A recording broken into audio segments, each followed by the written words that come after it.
and we just weren't paying attention. And after you go about a quarter mile or so and didn't see any signs, you'd know to turn around and retrace your steps, and sure enough, we would have missed a turn. Yeah. So things were very well marked when you'd come to an intersection. So if there were pathways, either roads or trails coming together, you would see this mark, not this way, not this way, not that way, and then you see the right way to go. So it was very, very well marked. The other way that we knew where to go was because this is a pilgrim route. Well, actually I want to show you some of the markings. This is on a telephone pole. This is on a fence that opened into a farmland, pasture land, where some of this area was private, but people welcomed pilgrims, as you can see from the scallop shell, to come and cross their land. This is interesting. I think what happened here was maybe when these signs were put up for going both directions, the tree was a lot skinnier, and as the tree grew, the signs started to converge, so that looked a little bit confusing. But the other way that the pilgrim route is marked is with crucifixes, crosses, either made out of metal or made out of stone. And I also just wanted to point out to you, people often ask what was the terrain like that we walked on. Here's an example. We were walking on gravel here, past these crucifixes. Sometimes we were on dirt. Sometimes we were on sidewalks on streets. We were going through woods. We were going up and over hills. So there was a lot of variety to the roads that we were walking on. Here's Kathy and Tom peeking up from a sculpture of St. James holding his walking stick, and you can see his scallop shell there. Other things that we'd see along the way, this was a place to replenish your water, a beautiful sculpture of a scallop shell. And that's a question that a lot of people also ask was, what about water? Did you have to carry a lot of water with you? Was it easy to get refreshed? And I'll show you my backpack in just a little bit, but carrying water, I always had plenty of water with me. I had 2 jugs of water, but there were along the way lots of places to get water. Fountains. We learned very quickly that cemeteries were a really good place to get water because they water the flowers. And so there's always water to be gotten there. And we were going through villages too, so we could stop at cafes and replenish our water as well. The pilgrimage route would take you by chapels, churches, and cathedrals. More often than not, though, they looked small little chapels like this. And they were, for the most part, would be open. And sometimes not. So in this case, I took a picture through a little keyhole in order to look inside, but often we could go inside. They were often very cool, wonderful places to get refreshed. So that explains to you how we knew where to go. What time of the year did you go? So it was in the end of May, like the second week of May to the end of June, yeah. Which, as you'll see in a little bit, should have been a wonderful, not too hot time of year, but 2 years ago there was a huge heat wave in Europe, and we got caught up in that. So you'll hear a little bit more about that. That was unusual, although unfortunately it's becoming more usual these days. So we knew where to go, and we had maps with us, of course. But another question people commonly ask is, where did you stay? Yeah. And so where we stayed is in places called gîtes, G-I-T-E. A gîte is like a hostel, but really nice, really upscale. The gîtes were all along the route. Now, Kathy and I had planned out our route, and we knew that we were going to walk an average of about 15 miles a day, but that was by choice. That's what we wanted to do, and we had 2 rest days scheduled in there. But you could do this at whatever pace you wanted, and there are gîtes, there's wonderful infrastructure along the Chemin. So if you wanted to walk 5 miles, it's very possible that you could find a gîte to be able to stay at.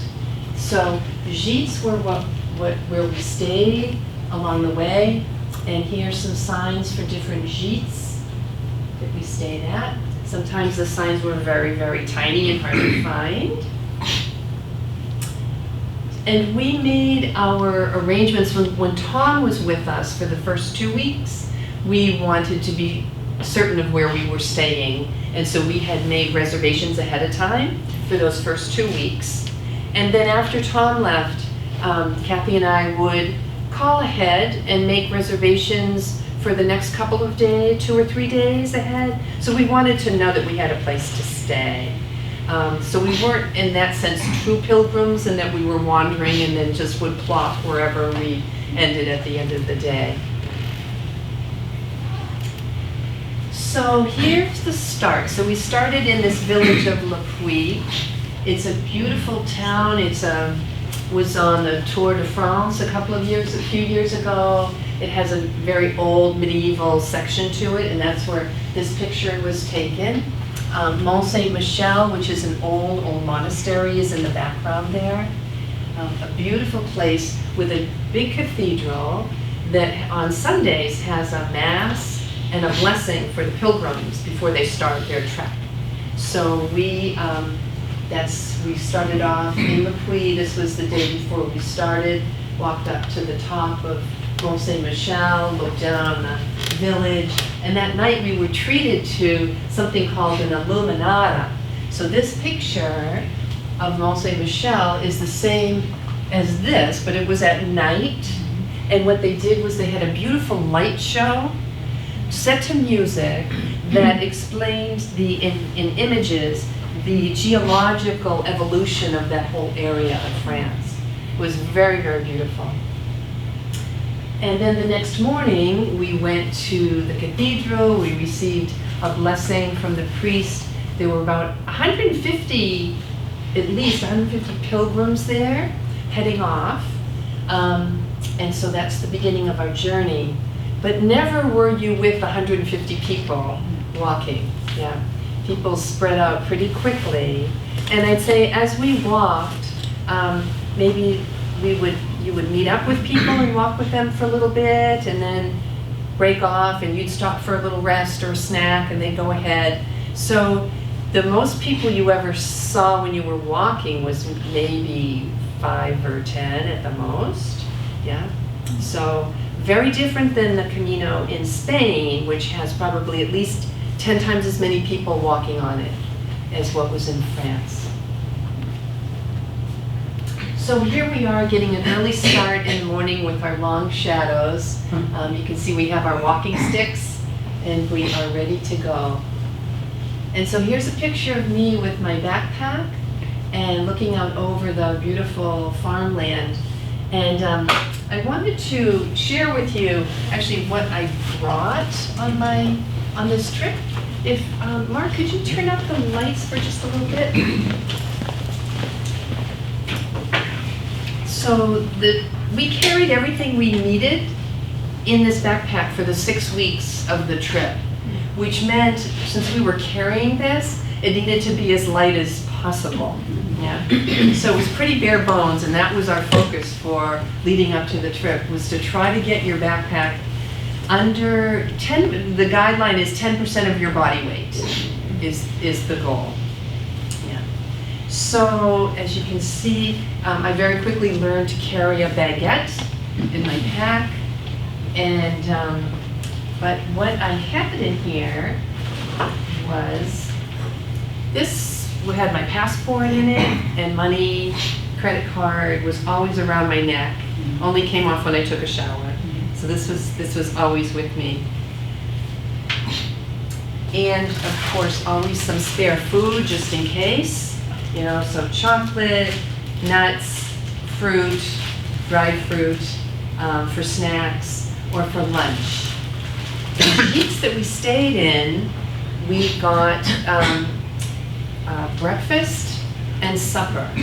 So when you would arrive at a gîte in the evening, you'd get supper, and then the next morning you'd get some breakfast. But the French breakfast, I know many of you have been to France, and you know the French breakfast is called what?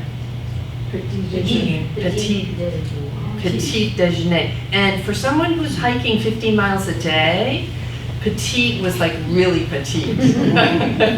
So the petit déjeuner was bread, usually jam, cafe with some milk.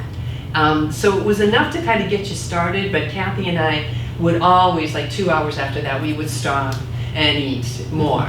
If we were near a town, we would go in and at the bar, which were mostly the bars were open and had food, and they would get quite a kick out of us because we would ask for an omelette. Yeah, very French food, but that was very unusual. They don't eat omelets in the morning, but you know, so we were kind of the crazy Americans, but we would ask for something some more substantial, or we would carry food with us to have for our second breakfast. So, in my backpack, I had, this was my other pair of shoes that I would wear. So at the end of the day, I would take off my walking shoes and put on these very light sandals. And then in my pack, I had a total of 4 bags. Yeah? What's that? Dirty toes? Well, hopefully clean. So this was my clothing bag. This was my toiletries bag. This was my sleeping bag. And this was my gear bag. Yeah. So even in the dark, and as it got hotter and hotter and we wanted to start earlier and earlier, I could tell what bag was what just by the size, yeah, that I needed. So my clothing bag had, when we started in Le Puy, it was chilly, so I needed a hat and gloves and did use these early on. The other thing in clothing bag was another, a lightweight pullover. Yeah. And I had in my pack a fleece, yeah, that again, early on, I did need, but this could double as a pillow if I needed it to. And then the other thing I had, so clothing-wise, I had 2 sets of clothes. The clothes I was wearing, which was a hiking shirt and pants, and then I had another hiking shirt and pants, and that was it. So each day, at the end of the day when we'd arrive at the gîte, we would shower, take off our dirty clothes, clean ourselves up, put on our fresh, clean clothes, and wash our dirty clothes, hang them up to dry, and pack them away that night, and then switch. Yeah. So we went from, so you'll see, there's not a lot of variety in my outfits. It was either tan pants and pink shirt or blue pants and white shirt. Yeah, pretty simple. And then, well, I won't show you, but underwear. So I had 2 pairs of underwear, 2 shirts, 2 tops, and then some extra layers. So that was it. And I think, you know, as I was packing and weighing my pack before I left, I was concerned about getting cold, you know, needing to have more stuff. But my husband had really good advice for me. He said, a credit card weighs a lot less than clothes. So if I needed something, I could always purchase. Yeah. So these were the clothes that I brought. In my toiletries bag, I had, now you're going to find this very amusing, this was my towel. Again, it's very light, quick drying, you know, it would dry me off after a shower. I had some cream, face cream. I had some foot cream.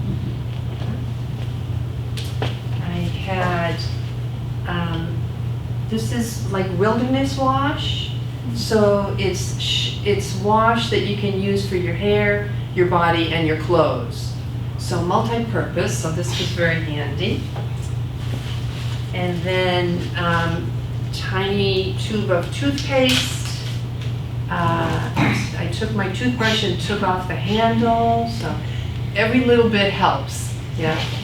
Floss, and nail clippers, which were for 6 weeks. Wanted to make sure, especially my toenails, that didn't want them causing any problems. I didn't even bring a comb. They're short hair, so I could just do this after I took a shower, and that worked out just fine. So down to bare bones. So that was the toiletries. My sleeping sack here was simply, because we had beds, of course, in the gîtes, but I brought a sleeping sack, yeah, a liner, yeah, like a sleeping bag liner. So we had read that the Camino in Spain, sometimes people would run into bed bugs. And so this was a nice barrier, yeah, between your body and the covers that you had. So I had this bag, and of course, earplugs. Because the gîtes that we stayed in, sometimes you'd be in a room with 6 other people. I'd say about maybe 40 or maybe even 50% of the time, Kathy and I had rooms to ourselves, just the 2 of us. We were very fortunate. But some of the other times there were other people around and you never knew how much noise they were going to make, so those were always handy. And then my gear bag had, let's see, some rope. You never know when you need rope, and you could use it as a clothesline if you needed to hang up some clothes. A headlamp, which came in very handy when we started walking earlier and earlier in the morning and it was dark. A cell phone charger, and extra batteries, and a spork, because you never knew what kind of food you might find, and so a spoon or a fork. So that was the gear. And then, what else? I had my water bottles. So 2 water bottles, yep. And let's see, in this little pouch I carried sunscreen, very handy, right in the front here, sunglasses, easy to get at. And then in this pouch had my journal and a book about the way that had, it was really interesting because it had some history of all the places along the way. Kathy had a book that was much more of a map with practical information about cafes, ATMs, things like that, and gîtes. This was more historical, so that was a nice complement. And then this was something, this is called a credencial. I'll pass this around. This was something that we got at the cathedral in Le Puy, is a pilgrim passport. And it gets stamped every time you stop at a gîte or a restaurant or a cathedral. Most of them have stamps. And so I think after a while we began to wonder if they don't compete with each other, because some of the stamps got really pretty and ornate. But I'll pass this around so people can take a look at this. There you go. And that was in here. And so that was, any questions about what I took with me? Yeah. I see you have a regular charger. Did you have, were you able to plug in? I had an adapter too. Yeah. I just didn't bring that tonight. Yeah. Yes. What did you forget? What did I forget? You know what I forgot? This was so embarrassing. I didn't bring them tonight, but I had walking sticks. You know, they call them bâtons in France, hiking poles. And Kathy had gone to great trouble to make sure that we could bring, we carried our backpack on the plane, and that we could bring our hiking poles on the plane, had cleared it all the way through. I left them in Durham. So when I got to Logan Airport, you know, Kathy said, "Oh, isn't it so wonderful that we can check our hiking sticks?" And it was, whoa! I haven't even started and I already forgot. So, but no problem. I got a set of hiking poles in Le Puy, and they are now my French hiking poles. So that was very literal, but in terms of anything else that you wished you would have had while you were there, in other words, this was that. I didn't hear jackknife anywhere in the list. No, there was really nothing. And you know, a lot of times people that walk on these pilgrimages or in Spain will say that the Camino provides. So if there's something that you need that you've forgotten, a lot of times it will surface. Yeah. So no, there wasn't anything that I said, "Oh, I wish I brought that." Yeah. No That's a good reindeer? question. What's No that? reindeer? Oh, sorry. Good point. Yes, I did have reindeer. I had reindeer. So this pants and a jacket. Yeah. And a pack cover for my pack. Yeah. So definitely, yeah, reindeer. Very light. Yeah. Did you need it? I did. Yeah, we did use it. Yeah. It always, Your hat. Oh, in my hat. Yes, I did have a hat. I didn't bring it tonight, but I did have a hat. Yes. Yes. What's that? A camera. I use my cell phone. So all the pictures that you'll see in the videos were done with my cell phone. Yeah. Yes. How did I train? That's a good question. How did I train for this? So I love to hike. I love to hike in your Belknaps here and in the White Mountains.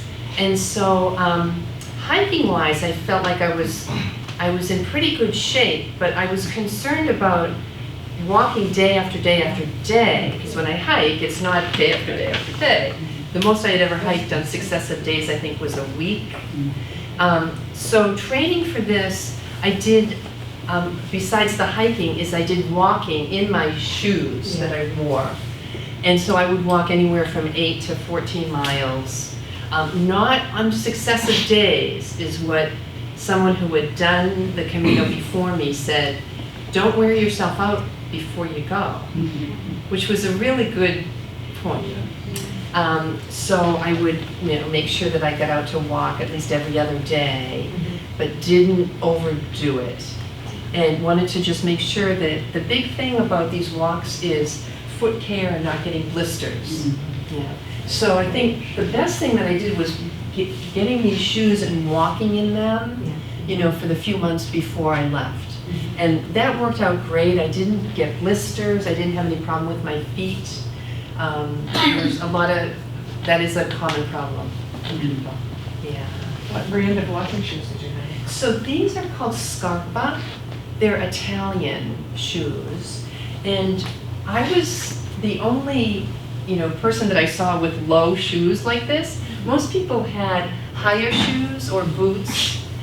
These just were so comfortable for me, and they have Vibram soles. And they just fit me like a glove and were so comfortable. So they worked out really, really well. The only time that I had a little bit of trouble was Kathy and I did what's called a variant. We went off of the GR65 purposefully to go into an area that was kind of like a mini Grand Canyon. We really wanted to see that area, so we took a few days to do that. And that was remote, and there were a lot more rocks. Like I would joke about, we're walking on lemons and limes. We were walking on rocks a lot that made your, really worked your ankles. And that was a little bit hard. There, I think having higher shoes would have been helpful, but it was only for those few days, and it wasn't part of the GR65. So these shoes, these Scarpas, were terrific for me. I have a very long, skinny foot, which worked great for me. Other questions about? Yeah. Now, with the lower shoe, you didn't have a problem with gravel getting in and out? I did not. I didn't, yeah. And how long did 15 miles a day take? So the question is, how long did 15 miles a day take? It depended on the terrain. I would say anywhere from 6 to 8 hours, depending on the terrain and depending how much eating and resting we did. We would try to stop every 2 to 3 hours, take off our shoes, air out our feet a little bit, even if it was for 10 minutes, just to give our feet a little rest. And again, I think that was really helpful. Yeah. So sometimes we'd arrive at the gîte early afternoon, mid-afternoon. Some longer days we'd get there like just in time for supper. Depending. Yeah. Any other questions about that? And no, that's fine. Was there any issues with altitude on this hike? The highest we probably hiked up was probably about 4,000 feet. Yeah. Yep. But it wasn't so it never was an issue. Yeah, we weren't going that high. I did want to show you. So this is what I did. I had 2 pairs of socks, and so one was on my feet, and the other were always on my backpack drying. Yeah. And here's my scallop shell. Yeah. Someone gave it to me as a gift when I was about 2 weeks into the trip. And I didn't mention that, so walking in this part of France is pretty remote, and sometimes people did not speak English. And so I knew this, and I had to resurrect my high school French. And so I prepared, I took a French class, I did a French conversation group at the local library, I did Duolingo on my phone. So I learned enough French to speak what I called Zen French. All my verbs were in the present tense. And kind of baby French, but it was sufficient. But when I got this shell, it was just the shell somebody had given to me. And at one of the gîtes, they had a tool. I saw somebody with a toolkit, and one of the providers, and I asked him, I thought, how will I ask him to drill a hole in my shell? I don't know those words. So instead, I just took the shell and I went like this and I said, zzz, and he knew exactly what I meant. So he drilled a hole, put a little piece of wire on there, and I got to carry it on my back. So, any other questions before? Why did you choose to start in Le Puy? So that was Kathy's idea.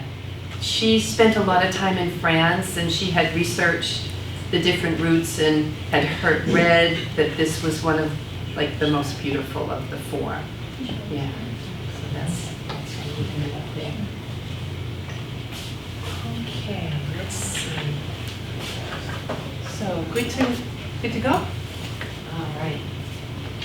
So what I'd like to do is, from this point on, is share with you my journey sort of in 3 phases as I experienced it.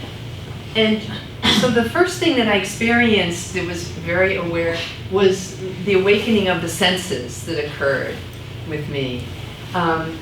We were there at a beautiful time of year in May, and the roses were in bloom and the colors were just amazing.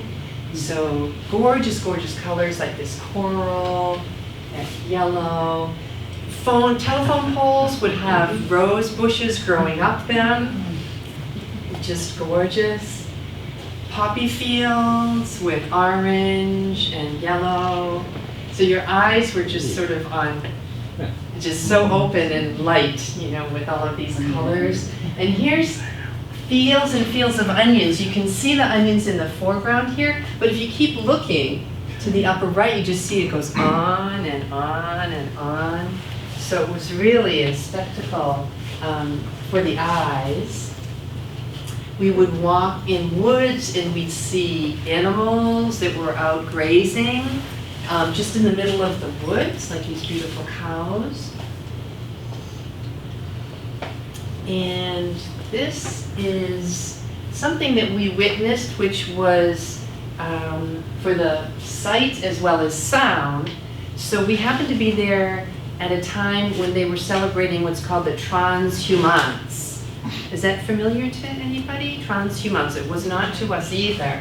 Transhumance is when the farmers move the cows from the lowlands up into the higher altitude for the summer. Yeah.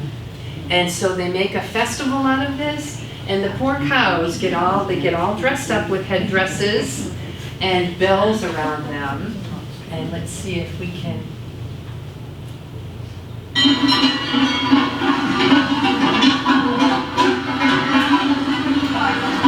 is in the village where we were staying. The cows were paraded in, and then they got to have some water at the fountain. They look a little humiliated. And they have different colors on them depending on the village or the area that they're from. They're noisy, yeah.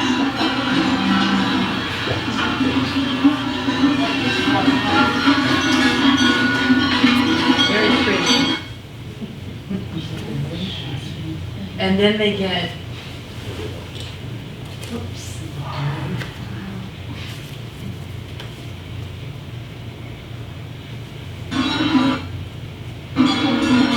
And then they get paraded from the fountain through the town, and people dress up in native garb and walk them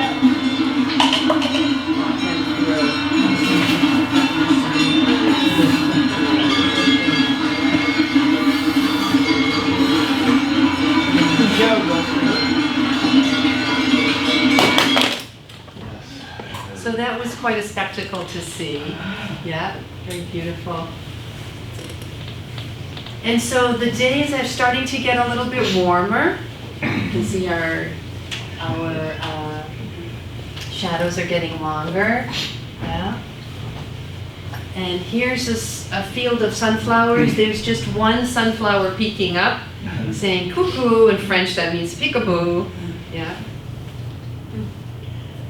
The other sense that was stimulated was our sense of taste. The French food is wonderful, as those of you that have been to France know how delicious it is. So I'm going to be showing you pictures of French food, which I thought was kind of mean to do. So I made some French cakes. These are called madeleines. And so you can be enjoying these if you'd like to take one and that would be great. Thank you. Pass along. And enjoy that while I show you some food.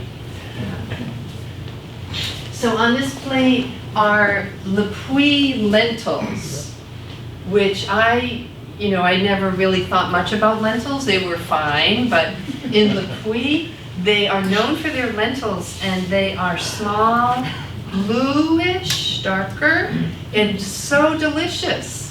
Le Puy lentils. You can buy them in the store here. They're called French lentils. They were wonderful.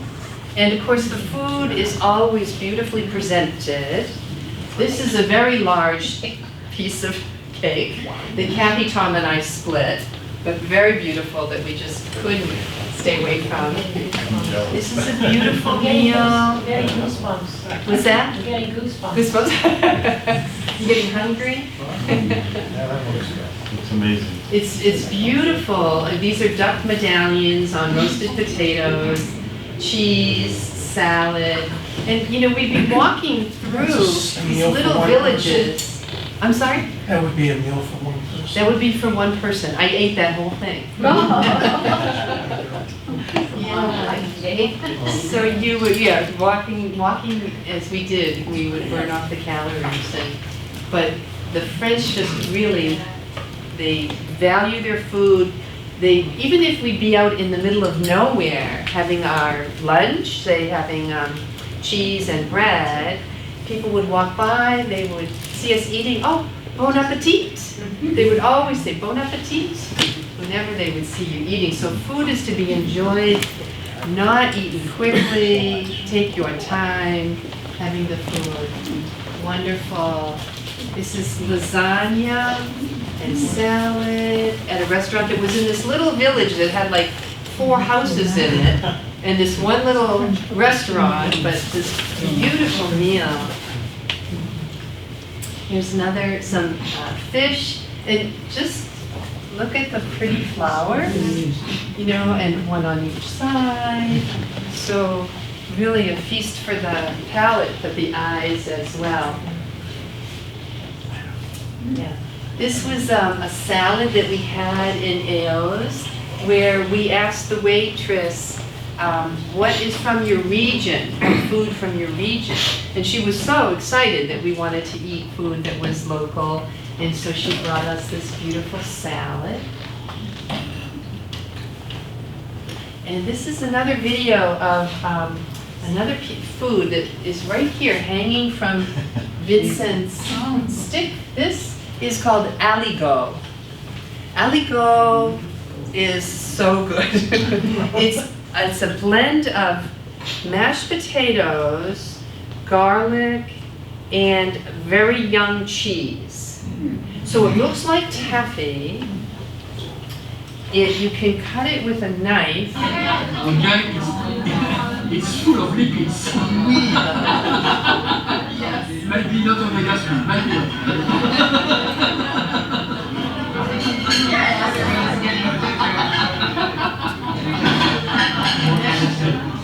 You can cut it with a knife and with a fork. It was so good. It was just in this region that we were in. Was it chewy?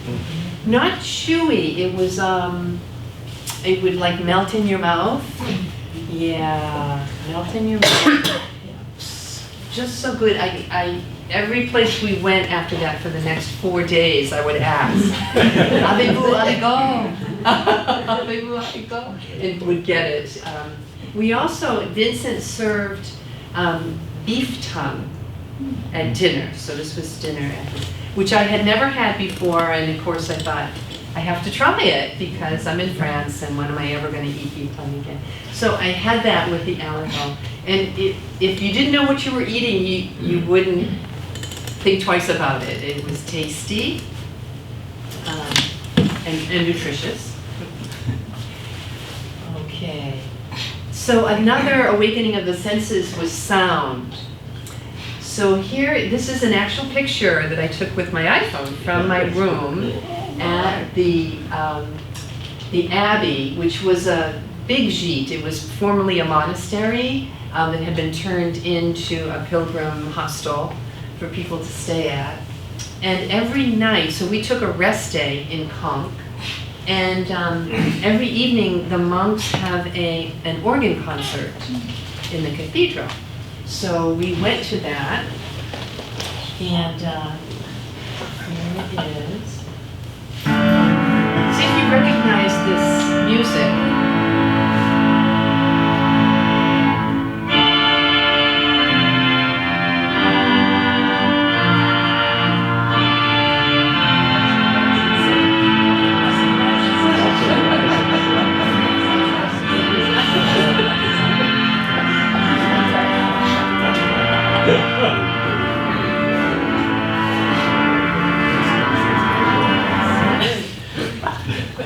What was it? House of the Rising Sun, which seemed a little ironic to have that song about a house of ill repute in a cathedral. And I asked the monk afterwards, you know, how did you come to choose that song for? He said, oh, your American rock music. It's perfect for my cathedral.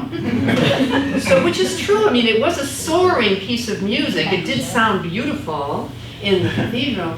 So I was so curious. The next night I went back for the organ concert to see what was he going to do. And he played a whiter shade of pale by Procol Harum. And again, you know, you wouldn't think of it as a rock song. It went well, very interesting. So that was a lot of fun and certainly did awaken the senses. And here's another, see if the sound is loud enough here.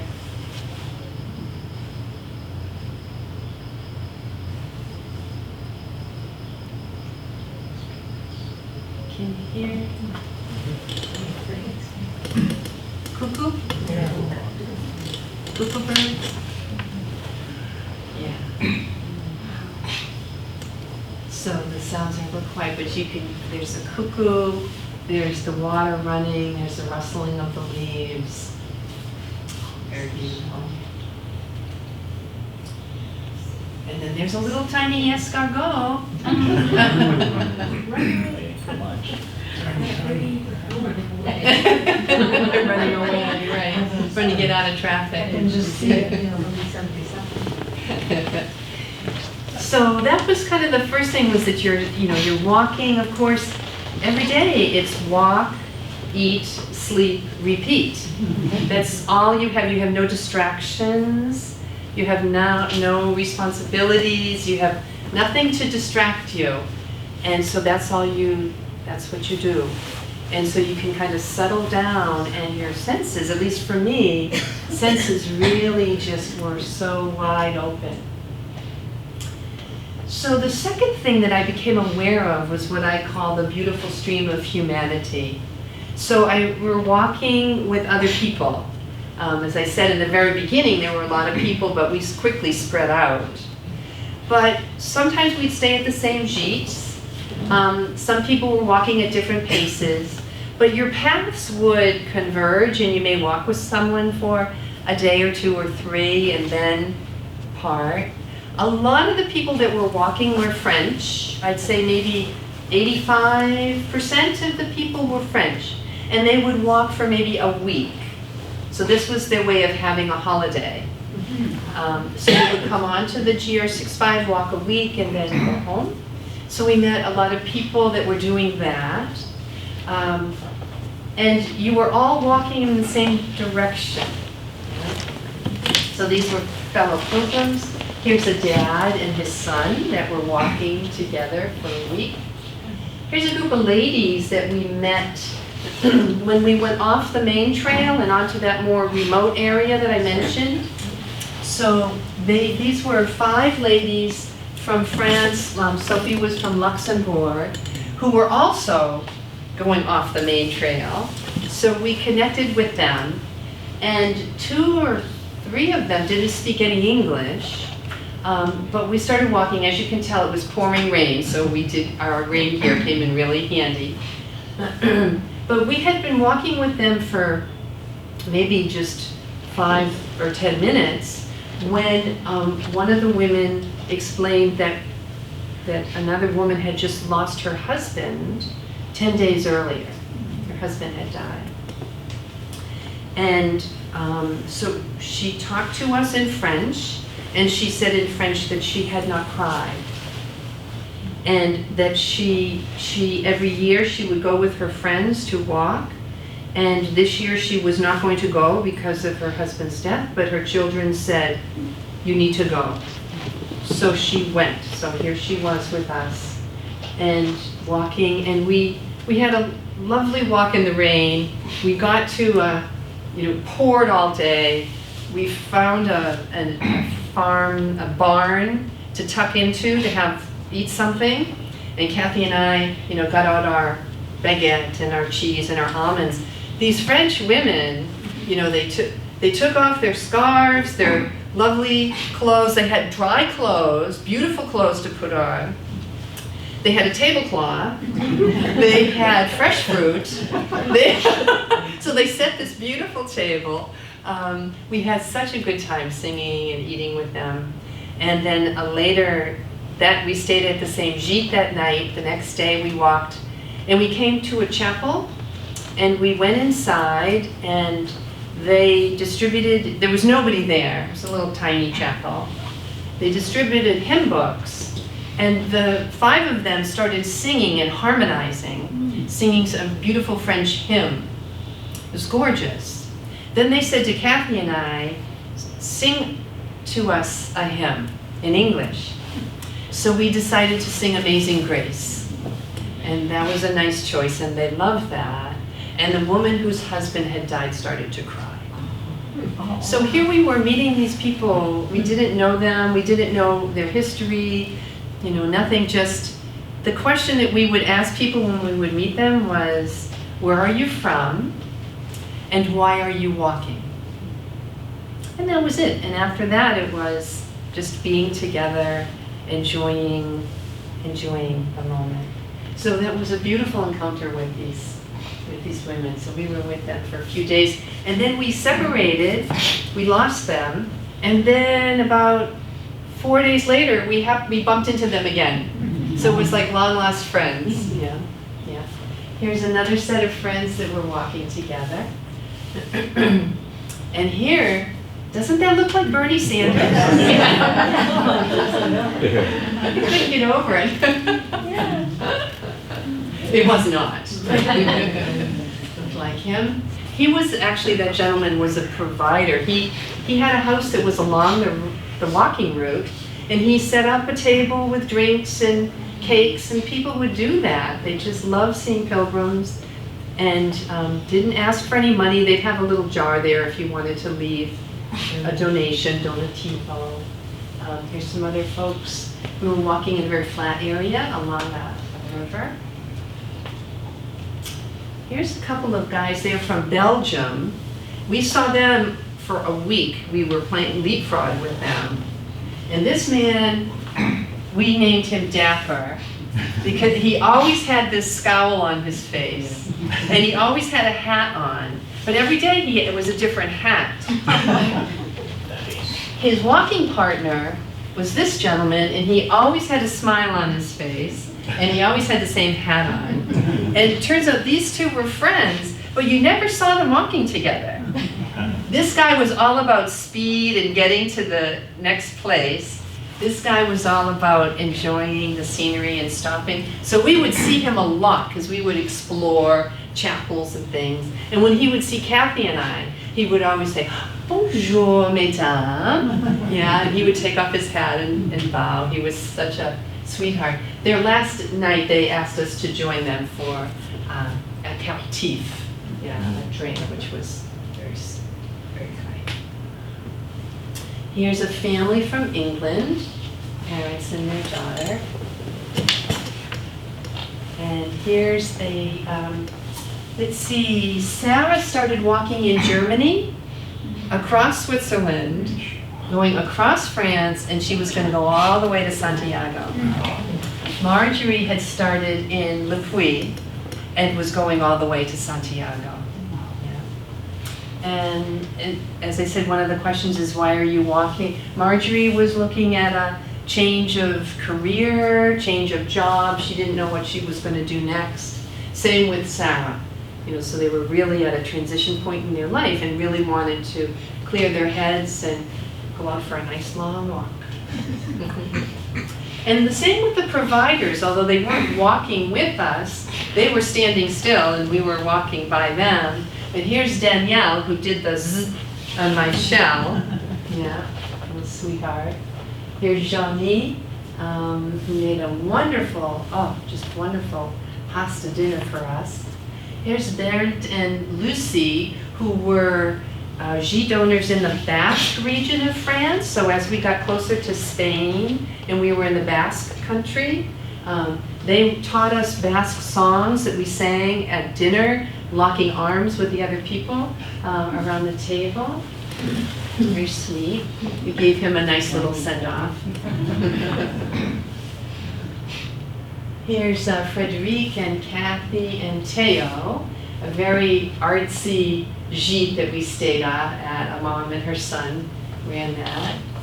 And then there were some very entrepreneurial youngsters that set up little water stands with syrup, different flavors of syrup to flavor our water. And this was, again, out in the middle of the country. So this beautiful stream of humanity. And this had occurred to me when I was flying over to start my walk. And so in my journal, when I was on the plane going to Paris, I wrote down names of all people that I was bringing with me in my heart that would be with me as I walked across France. And so I wrote down all these names and just wrote as they came to mind. I just wrote and wrote and wrote.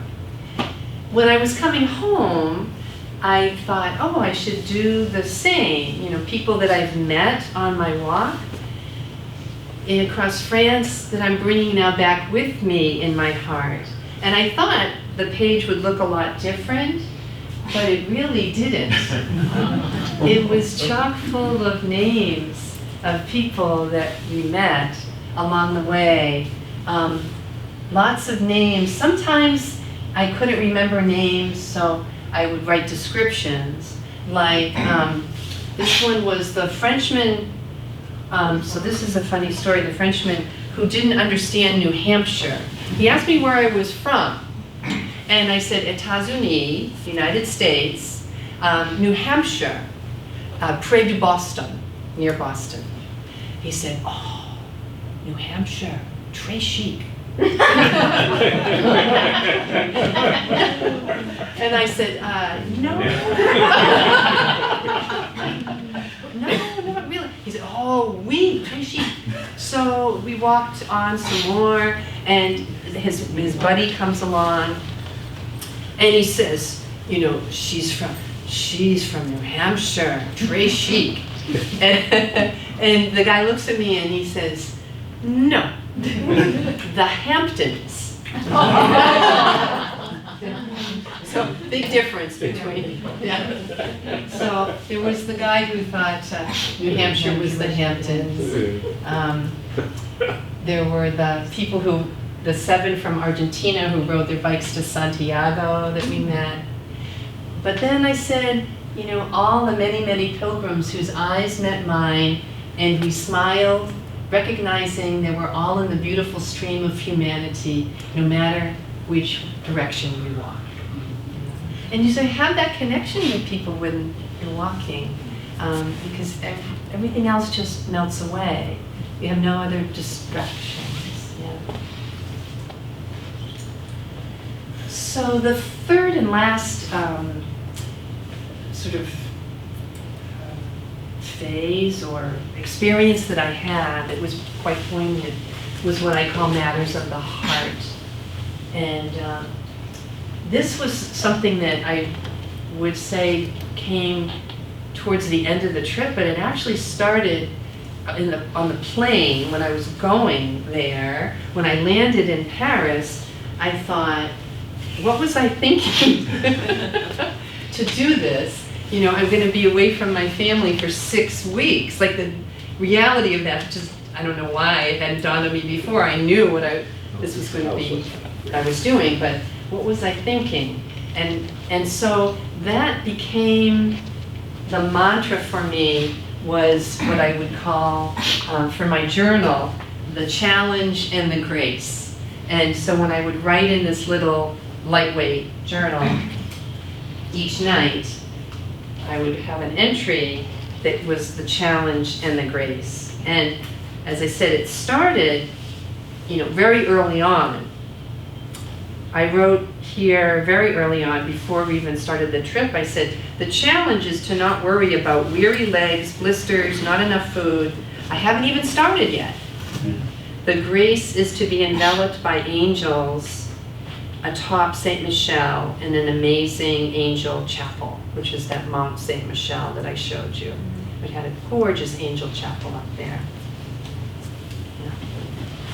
Yeah. Another one was the challenge to only carry with you what you need, otherwise the load is heavy. And the grace to discern what it is you need.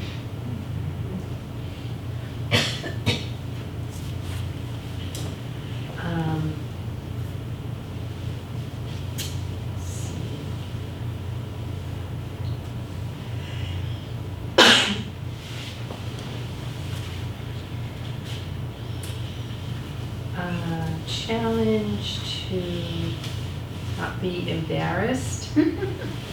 The challenge to let go of fear of sounding stupid with my ugly French or having others laugh at me. And the grace to be able to laugh at myself. Yeah. So that was a nice, for me, mantra for my trip. But it became quite poignant when the temperature really started rising. And this gazebo that was out in the middle of nowhere, thankfully, because it was so hot, it had water and cake in it. But the red sort of typifies the heat that was pouring down on us. And we were starting to walk we would get up at 4:30 in the morning to start walking a few hours before the sun came up because it was just so oppressive. But I was really starting to fade, and we got to our gîte after this stopping here, and this gîte was this beautiful chapel. It was an Ursuline, a former Ursuline chapel. Here's Kathy and Marie-Joseph at dinner that night. It was beautiful, beautiful, beautiful. But I was really struggling. The heat had given me a rash, so my body was covered with a heat rash. I had, energy-wise, I was just dragging. As soon as it would start to get hot, I was dragging. And I pride myself on having a lot of endurance. I hike, I used to run marathons. You know, I thought I should be able to do this. But I was just sagging. And What temperature it was up over 100 degrees. Yeah. So, you know, if you're walking on pavement, then the radiating heat from the pavement. So just before we got into this gîte, you know, we got there and it was about noon, and we couldn't get in until 3 o'clock. And I said to Kathy, I just have to lie flat under a tree. I didn't want to eat, I wasn't hungry, I didn't want to drink, I just wanted to lie flat. So she said, let's go over here. I laid down.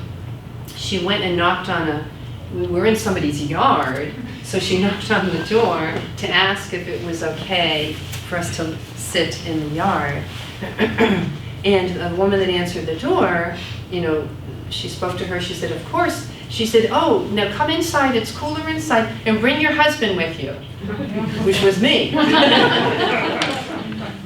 So she was kind enough to bring us in. She shared us some food. I explained to her I just wanted to lie down. She said, oh, there are ants on the ground. She gave me her bathrobe so I could lay on that on the ground. But I was just, had sort of reached my limit. And Kathy knew it by looking at me, and so before dinner she said to me, you know, I can see you're struggling. We should talk about what to do. And just as you know, just think about it. You know, what are some options? We can always take a rest day. We can take a bus. You know how I told you the guy had a different hat on every day, that guy Dapper? Well, it turns out there are vans that will transport your stuff for you to your gîte. And that's how come he had a different hat every day, because he had this big suitcase. But anyway, that's an option. Yeah. Anyway, she said we could take a transport, so we talked it through, and I really had to think about, here's our bedroom that night. Beautiful stained glass. And so I really had to ask myself, what did I want to do here? I had really been stripped of my pride. I prided myself on having a lot of endurance. My looks, I hadn't combed my hair for 5 weeks, and I was covered in a rash. And my identity as a woman, the woman that was Kathy's husband. So I was stripped of all of this, and it really is like an onion that you get down to the center of it. And so who am I if all of these things are stripped away? And so that night I wrote in here,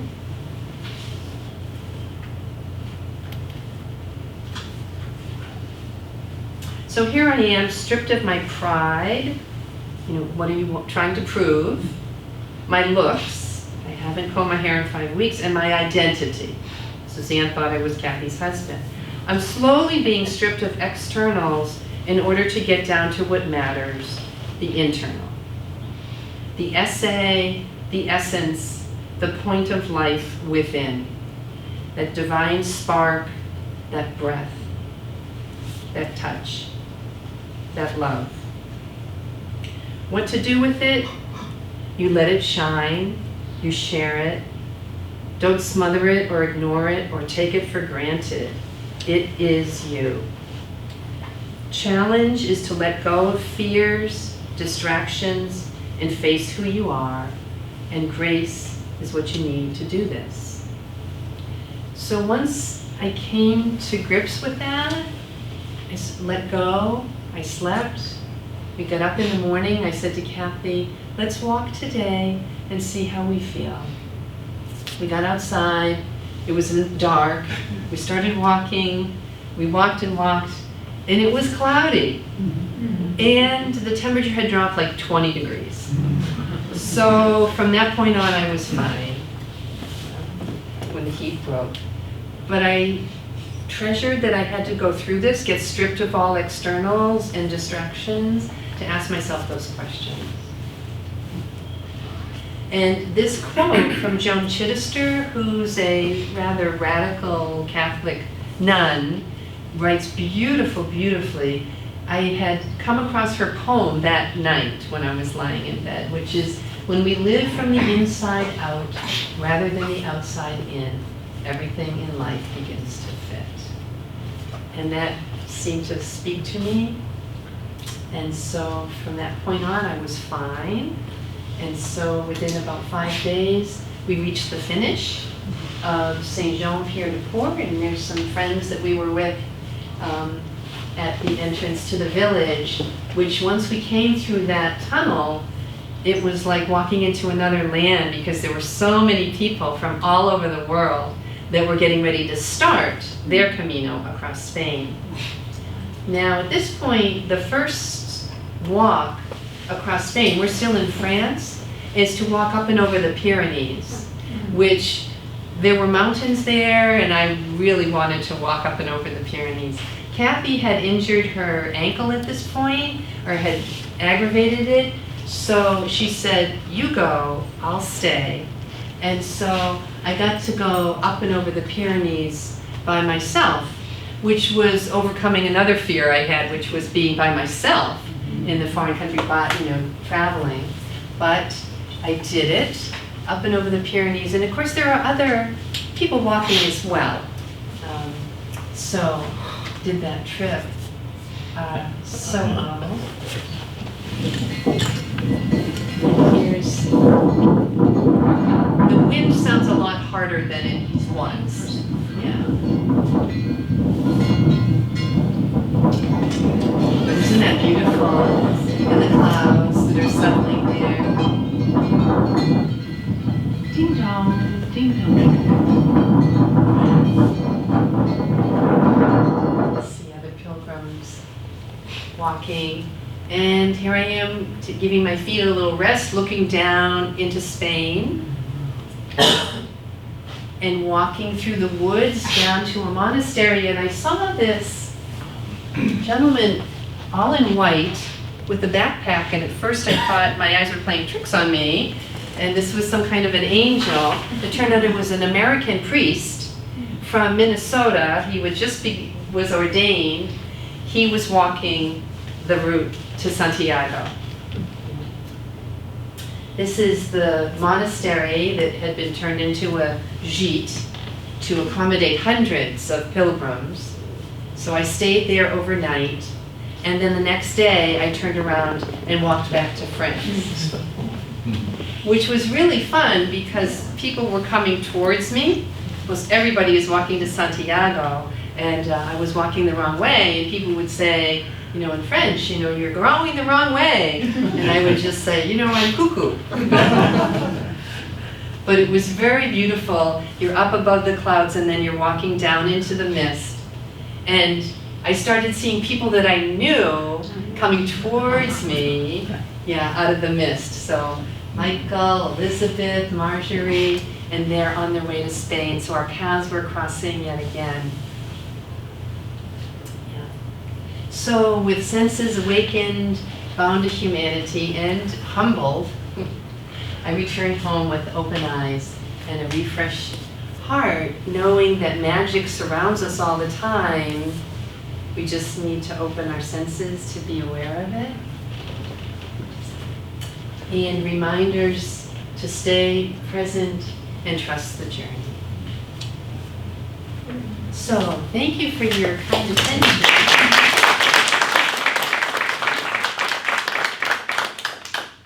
This is a really pretty poem by Mary Oliver, if any of you are aware of her poetry. I am among the trees.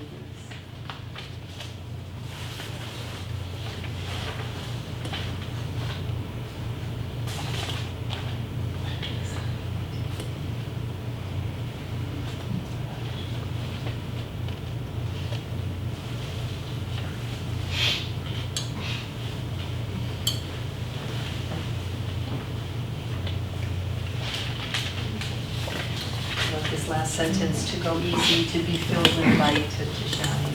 Yeah. Yes. I wanted to ask you a question about when you were experiencing being very hot. Did you ever pass out or think you were going to pass out? No. Oh, okay. No. I always, Because that would be a worry yeah, to fall and Sure. head or something. sure. Yeah. Never did. I was, very good about hydrating, just drinking, and would be very much relieved if I got my head into cold water. Oh, yeah. Yeah, so I would Yes. we'd get to the cemetery and I would just stick my head under the faucet Sure. to cool off. Yeah. I had, I didn't bring it with me, I had what's called a buff, which is a circular piece of cloth that I would wet and then put it around my neck, Yeah. to try to keep the back of my neck cool. But that's a good question. I never did, never passed out or ever felt like I would pass out. Yeah. When you started on the trail at 4 o'clock, were you able to get an early breakfast? Well, the petit déjeuner, they would leave out bread and jam so you could get it yourself. So jam, coffee, you could get that yourself and then sneak out. But as I said, after a couple hours, we would stop and get more calories. It wasn't, you didn't have butter or... Butter, yep, there would be Okay, butter. butter, and boy, I would layer that on. Yeah. Butter, jam on the bread, and coffee with milk and sugar. Yeah. Fruit? Yeah. No fruit. No fruit. Yeah. No cheese. We would buy cheese and carry it with us. Yeah. Cheese was fabulous. Yes. So good. As you know, traveling. Speaking of finances, was the gîte expensive? I mean, obviously it's not as expensive as a hotel. Right. But what was like a range or a? So the cost of the gîte is the question. So the gîtes would range anywhere from 15 euros to maybe 35 euros, 40 euros. There were a couple of times that we stayed that were a little bit more, places that Kathy really wanted to stay. But that was the range, which is the conversion's about $1, let's say, per euro. So $15 to $40 a night, Including breakfast. including And breakfast, and dinner, and breakfast the next morning. This is very reasonable. Yeah, because friends Very- always think it's so expensive. Right. I always spent more time at Paris. Yeah. Yes, yes, so very reasonable. They really cater to the pilgrims. Yeah. So as I said, the infrastructure was quite amazing. And they all take charge cards. Let's see, no. We paid with cash. Yeah, we always paid with cash, and we made sure that we had cash with us. So when we get to an ATM, we refill with cash. Yeah, so you couldn't depend on a charge card. Yeah.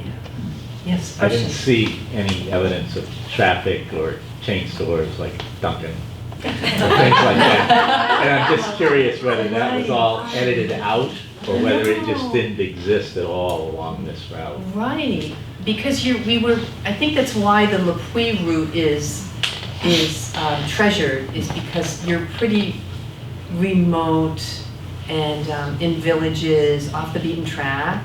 So no, I did not see a single Dunkin' Donuts or McDonald's or 7-Eleven. We did go through maybe 2 or 3 large, I don't know if they call them a city, larger places. But I don't remember seeing any of that kind of stuff. They have big markets, but yeah. Were you able to cycle the whole thing? You mentioned you saw people on bicycles? We did see people that were starting in St. Jean. They were going to ride their bicycles to Santiago. But Yeah.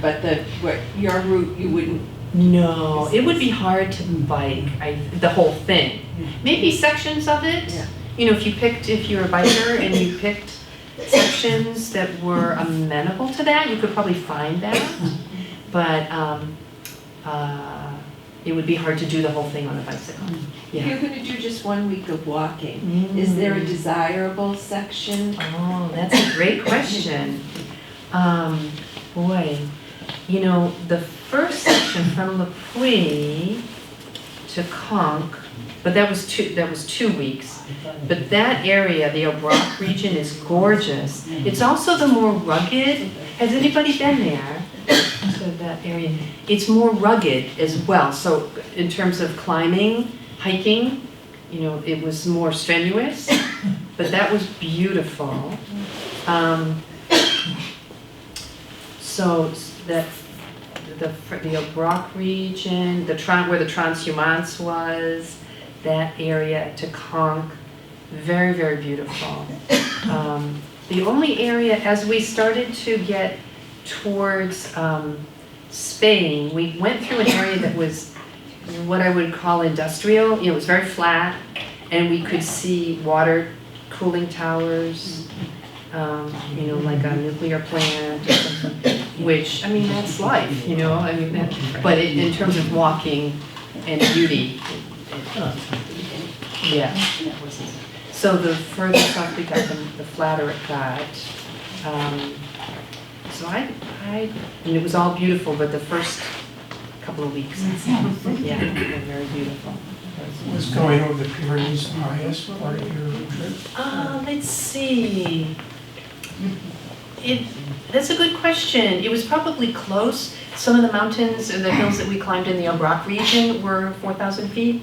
And the Pyrenees, although they sound really, ostentatious, it wasn't a hard climb to get up and over them. So I don't know if it was I don't think it was close to 5,000 feet. And we were probably starting in St. Jean. We might have been at 1,000 feet. Yeah. But it was, to get to Roncevaux was, I think, 15 miles. And a lot of it, I think 9 miles was the climbing part. Yeah. So it really was not arduous at all. If you live in New Hampshire and you've hiked in the White Mountains, you're good. Yeah, yeah. Gail, thank you so much. We're out of time. Oh, Thank you so much. Yeah, sorry.